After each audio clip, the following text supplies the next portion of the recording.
Hi gang, Denise here, and this is Pose of the Week. And today our pose is a seated twist, or Vakrasana. So in Vakrasana, we start off positioned in Dandasana, sitting up nice and tall. And then we want to see if we can keep our spine neutral when we bring the leg in.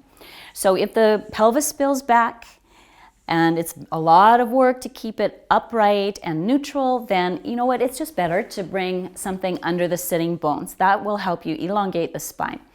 Next thing we're going to concern ourselves with is where does the twist happen? So you can keep your leg on the same side if you want, or step it across. Regardless, as you start to rotate back, under your own power here, range of control, you can bring the arms in to support you. But now if what you feel here is any kind of stretching or compression in the low spine or SI joints, or even in the lumbar spine, if you're prone to low back pain, that is an indication that maybe you're rotating in the wrong part of the spine. Most of the rotation needs to happen in the thorax, which is from about here to up here.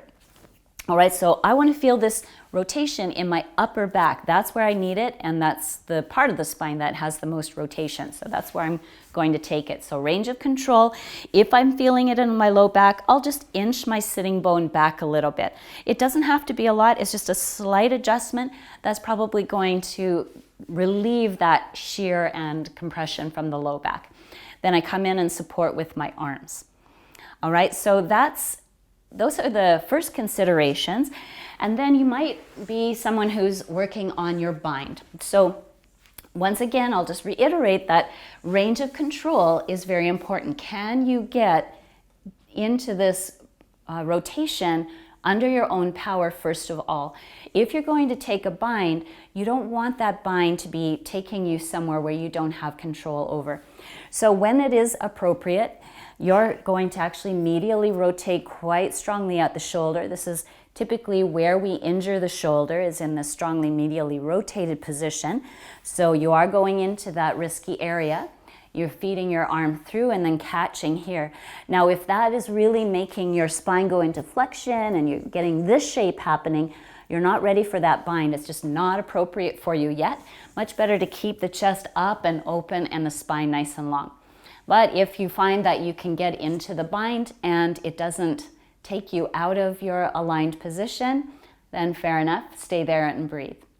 Okay, it's so important to be respectful to the shoulders. They're kind of easily injured when we're leveraging them like that and taking them to their extreme end range. So those are the things I'd be careful about in this pose. So just balancing the pelvis, first of all, using something under the sitting bones, sitting up tall, moving into the rotation according to your range of control, and then supporting yourself there, either with hands on the mat or around the leg or hands bound. Up to you. So enjoy this super nourishing pose for the spine and deepen your breath in this pose. It's really dynamite posture. Thanks for joining me. Bye for now.